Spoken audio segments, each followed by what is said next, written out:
ওবায়দুল কাদের সাহেব সম্প্রতি বলেছেন যে বিএনপির নেতাকর্মীরা হঠাৎ করে এত চাঙ্গা হয়ে গেল কেন। উনি খুব বিস্মিত যে বিএনপির নেতাকর্মীদের মধ্যে খুব চাঙ্গা চাঙ্গা ভাব দেখতে পাচ্ছেন।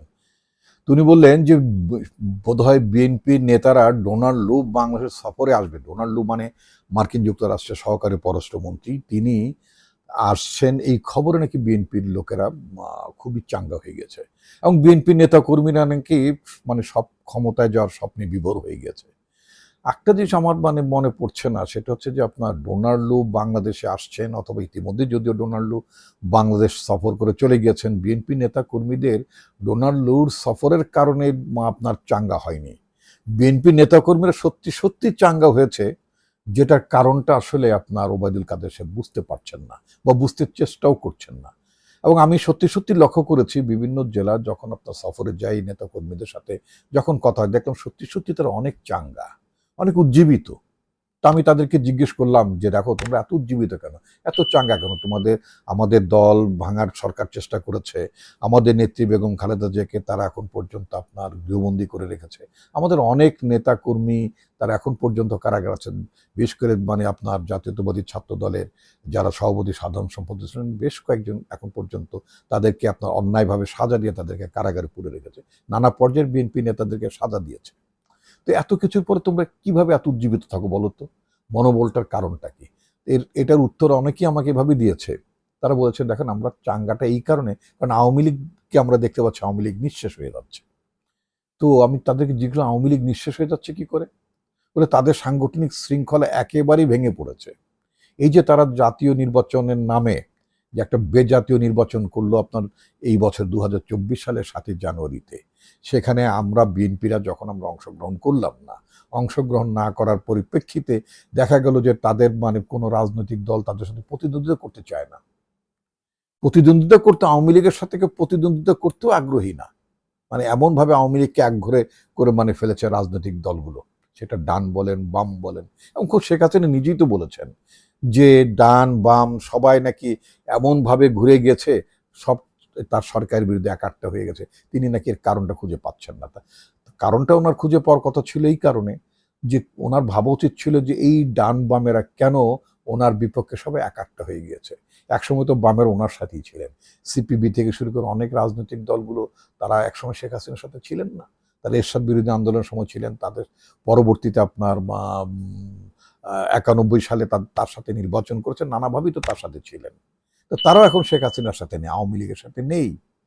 এবং আওয়ামী লীগের নিজেদের মধ্যে এত পরিমাণে আপনার অন্তর্দ্বন্দ্ব কোন্দল যে তাদের প্রত্যেকটা আপনার নির্বাচনী আসনে আওয়ামী লীগের নৌকার বিরুদ্ধে 3জন 4জন করে প্রার্থী হয়েছে।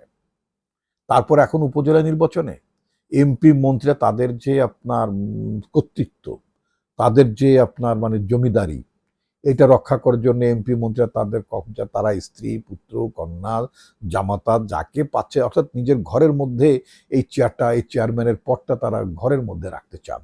যদি নেহাত যদি সেটা না থাকে, অ্যাটলিস্ট অনুগত যে সমস্ত আপনার নেতাকর্মী দলের মধ্যে অর্থাৎ তার বলেন তাদেরকে রাখতে চাচ্ছেন। এইটা করে যেটা হয়েছে আওয়ামী লীগের, ব্যাপকভাবে সারা দেশে কোন্দল ছড়িয়ে পড়েছে।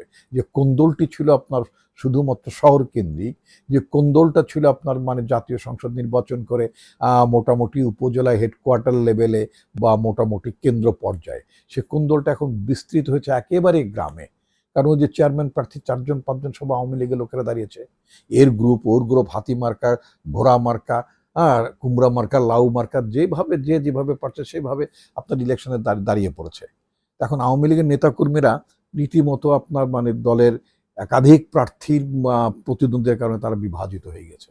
আওয়ামী লীগ মনে করেছিল যে আপনার যেহেতু বিএনপি এবং অন্যান্য রাজনৈতিক দলগুলো এই নির্বাচনে অংশ নিচ্ছে না, তাহলে ভোটাররা আসবে না। ভোটাররা যদি না আসে তাহলে দেশে এবং দেশের বাইরে আওয়ামী লীগের মুখ দেখানো যাবে না। তারা বলবে যে আওয়ামী লীগের পক্ষে তো ভোট পড়েনি, ভোট কেন্দ্রে মানুষ আসছে না। তখন শেখ হাসিনা আওয়ামী লীগের নেতৃবৃন্দ তাদেরকে বলে দেন, ঠিক আছে, প্রত্যেকটা আসনের বিপরীতে তোমরা স্বতন্ত্র দাঁড়াও, স্বতন্ত্র থাকবে, কোনো আসন ফাঁকা যাবে না। এই যে স্বতন্ত্র দাঁড়ানো যাবে, দামি প্রার্থী রাখা যাবে, এইটা শোনার পর তো আওয়ামী লীগের মধ্যে খুশির জোয়ার বয়ে গেল। তাদের নেতাকর্মীদের মধ্যে সবাই দামি মহাদামি হওয়া শুরু করলো, একাধিক প্রার্থী হওয়া শুরু করলো। শেখ হাসিনা ভেবেছিলেন যে এরকম আমি দামি ইলেকশন হলে আপনার আওয়ামী লীগের মধ্যে ৩ জন ৪ জন প্রার্থী হলে তখন ভোটারদেরকে তারা বাড়ি থেকে টেনে টেনে নিয়ে আসবেন, তাদের সাপোর্টে কেমন নেতাকর্মী আছে সেটা তারা শোডাউন করতে পারবেন। এর মধ্য থেকে একটা ইলেকশন হলে কম্পারেটিভলি তারা একটা কম্পিটিটিভ ইলেকশন উইদিন পার্টি এটা দেখাতে পারবেন। আনফর্চুনেটলি অত্যন্ত আওয়ামী লীগের জন্য দুঃখের বিষয় হচ্ছে যে সেটাও তারা করতে পারেননি, কারণ আওয়ামী লীগের নেতা কর্মীদের যারা আছেন তৃণমূল পর্যায়ে তারা এই ধরনের প্রহসন মার্কা নির্বাচনে, তামাশামূলক নির্বাচনে তারাও বয়কট করা শুরু করেছেন, তারাও নির্বাচনে অংশ নিচ্ছেন না, অর্থাৎ ভোট দিতে যাচ্ছেন না। আর ভোট দিতে যখন যাচ্ছেন না তখন ইনফ্যাক্ট এই নির্বাচনটি 6 থেকে 8% ভোট হয়ে যাচ্ছে। এমনও নির্বাচনী কেন্দ্র আছে যে নির্বাচনী কেন্দ্রে সারাদিন বসে আছে, ভোট 6টা ভোট পড়ে, তো পত্রপত্রিকা আছে। এখন শেষ পর্যন্ত বিকেলবেলা ভোট যখন আপনার শেষ হয়ে যাবে তখন তো আপনার প্রিজাইডিং অফিসারকে একটা ভোট দেখাতে হবে, তখন বাক্স টাক্স ভরে ঠরে দিয়ে তখন মানে বলছে যে 36% ভোট হয়েছে, 31% ভোট ইত্যাদি ইত্যাদি। এটা জাস্ট একটা ফ্রড এবং একটা জাস্ট তামাশা। তো এই যে অবস্থাটা, এই অবস্থাটা তো আপনার মানে সবাই বুঝতে পারছে। ইতিমধ্যে বেশ কিছু খুনও হয়েছে, আওয়ামী লীগের মানে নিজেদের মধ্যে খুনোখুনির ঘটনা ঘটেছে। অনেকে আপনার আহত হয়েছে। আর কোন্দল তো ভয়াবহ অবস্থা। তা আওয়ামী লীগ যখন এইভাবে বিপর্যয়ের মধ্যে পড়ে যায় তখন তো বিএনপির লোকেরা খুশি হবে, কারণ তার প্রতিপক্ষ যখন দুর্বল হয়, যখন আওয়ামী লীগের মানে নিজেরা মারামারি করে, যখন কেউ কেউ গ্রাম ছাড়া হয়, বাড়ি ছাড়া হয়, মামলার ভয় যখন তারাও এখন পালিয়ে পালিয়ে থাকে, হ্যাঁ, তখন বিএনপি লোকেরা খুশি হবে না, কারণ বিএনপির নেতাকর্মীদেরকে এই আওয়ামী লীগ মামলা দিয়ে তাদেরকে বাড়ি ছাড়া করেছিল, গ্রাম ছাড়া করেছিল। এখন আওয়ামী লীগ নিজেরা এখন তাদের নিজেদের বিষয়ে এখন নিজেরাই জর্জরিত হয়ে গিয়েছে। এই কারণে বিএনপি খুবই খুশি এবং ভীষণ চাঙ্গা বোধ করছে। তো আমি তাদেরকে জিজ্ঞেস করলাম, আচ্ছা ঠিক আছে, আওয়ামী লীগের লোকদের মধ্যে এত অন্তর্দ্বন্দ্ব কোন্দল, তো ঠিক আছে, তাতে তোমরা খুশি, আলটিমেটলি তাতে লাভটা হবে কি? বলে লাভটা হবে এটাই, যদি প্রকৃতপক্ষে যখন একটি জেনুইন ইলেকশন আসবে তখন এই যে তাদের নিজেদের মধ্যে যে ক্ষোভটা মানে সঞ্চারিত হয়ে গেল, এই যে তাদের মধ্যে বিভেদ হয়ে গেল, এই যে তাদের মধ্যে কোন্দলগুলো চলছে, এখন যদি দেশের প্রকৃত পক্ষে যদি একটা ভালো ইলেকশন হয়, একটা অন্তর্ভুক্তিমূলক ইলেকশনটা একটা নিরপেক্ষ ইলেকশন হয়, সেই ইলেকশনে তো এই ক্ষোভের দাগ আওয়ামী লীগের পরিবারগুলোর মধ্যে থাকবেই।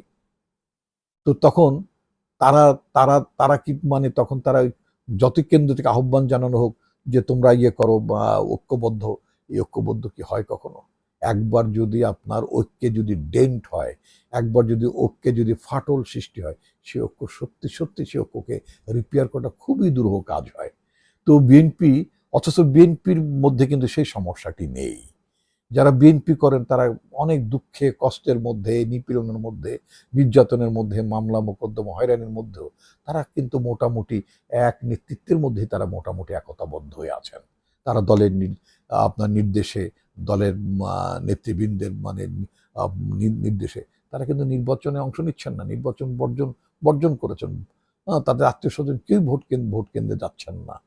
তো এই যে অবস্থাটা, বিএনপি যতই আপনার মানে সরকার একদিক দিয়ে আপনার মানে ভঙ্গুর হয়ে পড়ছে, সরকারি দল একভাবে যেভাবে আপনার বিপর্যস্ত হয়ে পড়ছে, অপর দিক থেকে প্রতিপক্ষ হিসেবে, সরকারি প্রতিপক্ষ হিসেবে, রাজনৈতিক দল হিসেবে বিএনপি তত বেশি সংগঠিত হচ্ছে, তত বেশি নিজেদের মধ্যে তারা মানে উজ্জীবনী শক্তি ফিরে পাচ্ছে, তত তারা বেশি উজ্জীবিত হচ্ছে।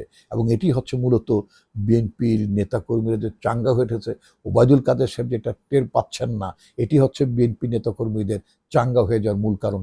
এই বিএনপি নেতাকর্মীদের চাঙ্গা হওয়ার কারণ ডোনাল্ড লু নয়, বিএনপি নেতাকর্মীদের চাঙ্গা হওয়ার কারণ পিটার হাস নন। বিএনপি নেতাকর্মীদের চাঙ্গা হওয়ার কারণ হচ্ছে আওয়ামী লীগ ক্রমেই নিঃশেষ হয়ে যাচ্ছে।